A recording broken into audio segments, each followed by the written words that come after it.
گزشتہ روز Saint of Pakistan نے قرارداد منظور کی ہے اور جس میں انہوں نے ملٹری کورٹ سے متعلق جو سپریم کورٹ کا فیصلہ ہے اس کو پارلیمان کے جو اختیارات ہیں اس میں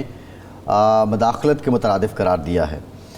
یہ بتائیے گا کہ اس قرارداد کو دیکھتے ہوئے یہ آپ سمجھتے ہیں کہ مداخلت ہے اور اس کے اثرات کیا ہوں گے آئندہ جو امور ہیں اس سے متعلق؟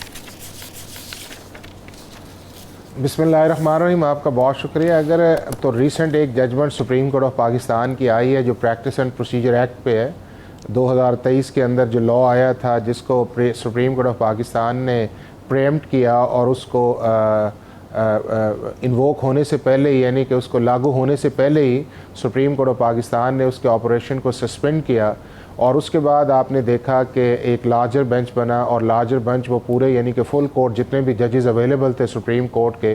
وہ بیٹھے اور انہوں نے ایک 10-5 سے ایک فیصلہ کیا۔ اور پریکٹس اینڈ پروسیجر ایکٹ جو تھا اس کے اندر بہت ساری چیزیں ایسی تھیں، اور اسپیشلی یہ بھی کہا جا رہا تھا کہ آرٹیکل 191 کے نیچے پارلیمنٹ جو ہے وہ لیجسلیشن نہیں کر سکتی، اور یہ انڈیپینڈنس آف جوڈیشری جو ہے اس کے اندر ایک انٹروین ہے یا اسٹیپ ان ہے۔ لیکن سپریم کورٹ آف پاکستان نے جو 3 پرنسپلز جو ہے اس کے اندر ڈیسائیڈ کیا، ایک اس کے اندر ٹرائکاٹمی آف پاور والی بات آئی، اور دوسری یہ بات آئی کہ اگر کوئی ادارے کے اندر ایسی چیزیں جو ہونی چاہیے تھی جو فل کورٹ کے اندر ہو اگر وہ نہیں کی گئیں تو پارلیمنٹ نے ایک اچھی لیجسلیشن کی ہے تو اس کو اس کی بنیاد کے اوپر کہ وہ آرٹیکل 191 یہ ہمارا کام تھا اس کو پارلیمنٹ کو نہیں کرنا چاہیے تھا، تو یہ کوئی ایسی بات نہیں ہے کہ اس لاء کو جو ہے وہ ultra vires of the constitution کیا جائے۔ اور تیسرا یہ ہے کہ جو حالات یا سچویشن ایسی تھیں جس میں آپ نے دیکھا کہ آرٹیکل 184(3) کی جو ایکسرسائز تھی یا اس کے بعد چیف جسٹس کی جو ڈسکرشن تھی کمپوزیشن آف بینچ، اس کے اوپر بھی چیف جسٹس آف پاکستان نے کامنٹس کی، اور آپ ساروں نے اس لائیو پروسیڈنگز کے اندر دیکھا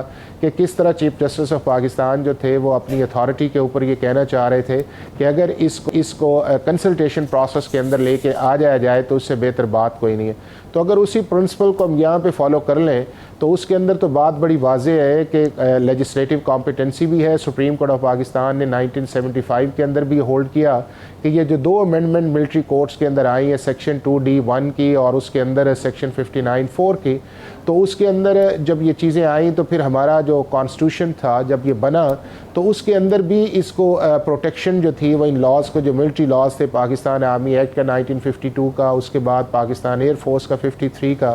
اور نیوی آرڈیننس جو تھا 61 کا، اس کو پروٹیکشن دی گئی کہ آپ ان لاز کو الٹرا وائریز نہیں کر سکتے on the touchstone of the constitution fundamental rights تھی۔ تو اب یہ ایک چیز نہیں آئی ہے اور ایک کنسسٹنٹ پریکٹس تھی سپریم کورٹ آف پاکستان کی، چاہے 96 کا فیصلہ آئے، 2007 کا آئے، 2015 کا آئے، 2017 کا آئے، کہ کبھی بھی یہ نہیں کہا گیا کہ سویلینز کا ٹرائی جو ہے وہ ملٹری کورٹس کے اندر نہیں ہو سکتا۔ جو 5 سچویشنز ہیں، اگر کوئی اسپینج کرے، ملٹری انسٹالیشنز پہ اٹیک کرے، آرمی آن گوئنگ آپریشن کے خلاف کھڑا ہو، پاکستان کی نیشنل سیکیورٹی کو تھریٹ کیا جائے انٹرنلی اور ایکسٹرنلی، اور ٹیررزم اس لیول تک چلا جائے کہ جس سے آپ یہ کہیں کہ اب پاکستان کی نیشنل سیکیورٹی ہے، جس طرح پاکستان کے اندر اس وقت ایک آن گوئنگ یا پچھلے کئی سال سے پاکستان کے اندر ٹیررزم کی ایکٹیویٹیز چل رہی ہیں، اور ایک ایسا شخص جو آرمی کے اندر کام کرتا ہے اور وہ مل کے پاکستان کے سیکرٹس کو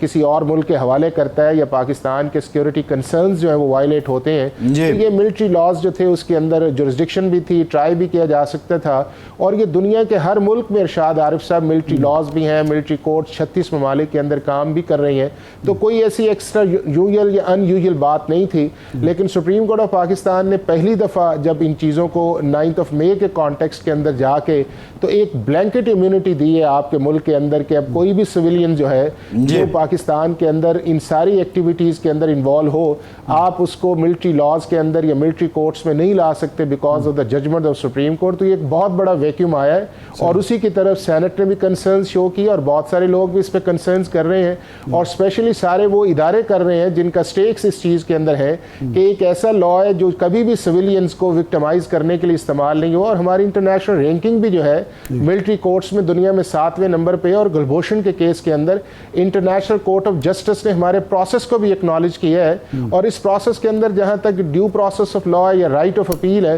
وہ بھی سپریم کورٹ آف پاکستان بارہا کہہ چکی ہے کہ آپ اس کو ہائی کورٹ میں بھی لا سکتے ہیں۔ یہ 2 اس میں پہلو ہیں۔ نمبر 1 تو یہ ہے کہ اپیل کا حق موجود ہے حکومت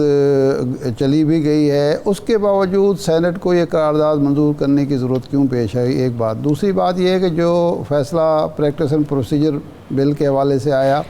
اس میں اس چیز کو تو انڈورس کیا گیا کہ قانون سازی پارلیمنٹ کا حق ہے اور اس میں ہمیں مداخلت نہیں کرنی چاہیے، لیکن ریویو کا حق جو 7-8 کا فیصلہ ہے، اس میں ریویو کا جو رائٹ ہے وہ سپریم کورٹ نے اپنے پاس رکھا ہے، اور وہ جو شک تھی اس کے مؤثر بماضی ہونے کی، اس کو انڈورس نہیں کیا۔ تو اس کا مطلب ہے کہ ایک تو ریویو کا حق ہے، اور دوسرا یہ ہے کہ بجائے اس کے کہ وہ اپیل جو جا رہی ہے اس پر انتظار کرنے کے سینٹ کو یہ قرارداد کیوں منظور کرنی پڑی؟ دیکھیں ارشاد عارف صاحب، جہاں تک آپ نے پریکٹس اینڈ پروسیجر ایکٹ کی بات کہی ہے، اس کے اندر بھی پہلے جو تھا وہ ریٹراسپیکٹیو افیکٹ جو تھا وہ ان چیزوں پہ نہیں تھا جو already supreme Court of Pakistan decide کر چکی تھی، جو ریویو کے معاملات تھے، کیونکہ سپریم کورٹ آف پاکستان کے اندر بھی آپ کو پتہ ہے کہ سالہ سال سے آپ کے کیسز لگتے نہیں ہیں، تو یہ صرف ان کی حد تک تھا کہ اگر آپ کا ریویو جو ہے یا آرٹیکل 184(3) کی پروسیڈنگ جو ہے وہ فائنل سپریم کورٹ نے آرٹیکل 188 کے نہیں کی تو اس کے اوپر آپ اپلائی کر سکتے ہیں، چونکہ اس کے اندر ایک وہ میاں صاحب والی ججمنٹ تھی جس کے اوپر زیادہ بات کی جا رہی تھی کہ شاید پاناما والا یا اس کے اندر جا کے کوئی چیز آئے گا، تو کانسٹیٹیوشنلی اور لیگلی جتنی دیر تک ریٹراسپیکٹیو افیکٹ جو ہے وہ کسی خاص ٹائم کے لیے یا خاص چیز کو آئیڈینٹیفائی کر کے نہ دیا جائے، اس کا اس اسٹرکٹو سینسو نہیں ہوتا۔ لیکن سپریم کورٹ آف پاکستان نے پھر بھی یہ کہا کہ ہم اس جو امپریشن ہے اس کو ڈسپیل کرتے ہیں، اور اس کا جو اطلاق ہے وہ ان کیسز کے اوپر ہوگا جو 20 اپریل 2023 کے بعد جو ہے سپریم کورٹ آف پاکستان کے اندر آرٹیکل 184(3) کے نیچے یہ فائل کیے جائیں گے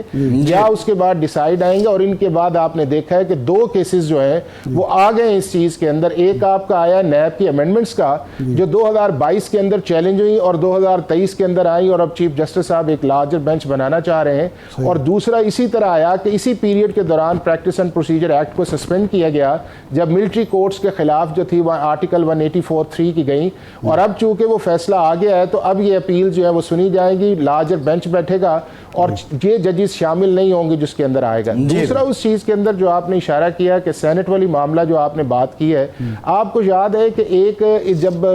سپریم کورٹ کا بھی ایک فیصلہ آیا تھا تو نیشنل اسمبلی سے بھی ایک ریزولوشن آئی تھی، اگر تو آپ کو ریزولوشن اس طرح کی کریں کہ جس سے آپ سپریم کورٹ کی ججمنٹ کو نلیفائی کریں تو وہ تو بالکل نامناسب ہے اور ہو بھی نہیں سکتی، اور پارلیمنٹ کے پاس پاور بھی نہیں ہے کہ سپریم کورٹ کی ججمنٹ کو نلیفائی کیا جائے۔ لیکن دوسری چیز یہ ہے کہ اگر آپ کنسرنز اس طرح کرنا چاہ رہے ہیں، اور وہ کنسرنز کافی حد تک جو ان کی سینٹ کی ریزولوشن ہے اس کے اندر انہوں نے بھی یہی کہا ہے کہ سپریم کورٹ کو ری تھنک کرنا چاہیے ان چیزوں کو، اور یہ جو چیزیں ہیں کہ 9 مئی آف کانٹیکسٹ کے ساتھ ساتھ جو بڑے براڈ ایریاز ہیں جس میں پاکستان کی ٹیررزم ایکٹیویٹیز ہیں اس کو بھی گراؤنڈ کے اندر لے کے آیا جائے، اور فائنلی اسٹریس دیا گیا ہے فیڈرل گورنمنٹ کو کہ پراپر طریقے سے اس چیز کو پریزنٹ کرے۔ تو میرا یہ خیال یہ ہے کہ کنسرنز شو کر سکتے ہیں، لیکن اگر ان الفاظ کی چناؤ کے اندر اور زیادہ احتیاط کی جاتی تو شاید میڈیا کے اندر اتنا امپریشن نہ بنتا جتنا امپریشن آج آیا ہوا ہے۔ بٹ پرائمریلی یہ ہے کہ ہر وہ پاکستانی جو پاکستان سے محبت کرتا ہے یا پاکستان کے اداروں سے یا سسٹم سے محبت کرتا ہے،